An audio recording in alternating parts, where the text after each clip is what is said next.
पाणीपाई पंचायत कार्यालय सम्मुखें धारणा कंकड़ाहाड़ ब्लॉक राइबोल गाँवर महिला माने गरा बाल्टी धरी पंचायत कार्यालय घेरिबा सहित पानी समस्यार समाधान पाई सरपंच निकट में दाबी करते। राइबोल गाँव में पानी टांकी निर्माण सहित घरे घरे टैप लग जाइछि किंतु ऑपरेटर ठीक समय पानी जोगाउ नाहंती।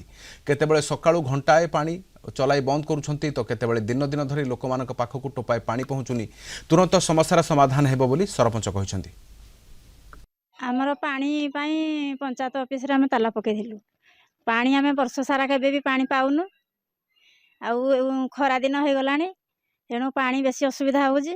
पानी आने आम कौड़ पानी सुविधा ना आमर टैप पानी जो आसूला पानी आम छाड़ू ना से आम पंचायत रे ताला पकईलु। हाँ मुझे ऑफिस आसला बेलू देखला बेलू ताला पड़ी से राइबोल ग्राम महिला माँ मैंने ठीक से कौन पानी ठीक दौनी आम पंप ऑपरेटर जी आसती ठीक दौनी बोली सी आसिक अभियोग कर ताला पकई गेट आसे बुझासुझा कलापर जमी पुनर्बार केमती माँ मैंने पानी असुविधा सम्मुखीन न हो प्रतिशोध देलापर सी बुझासुझा कलापर सी जाइए।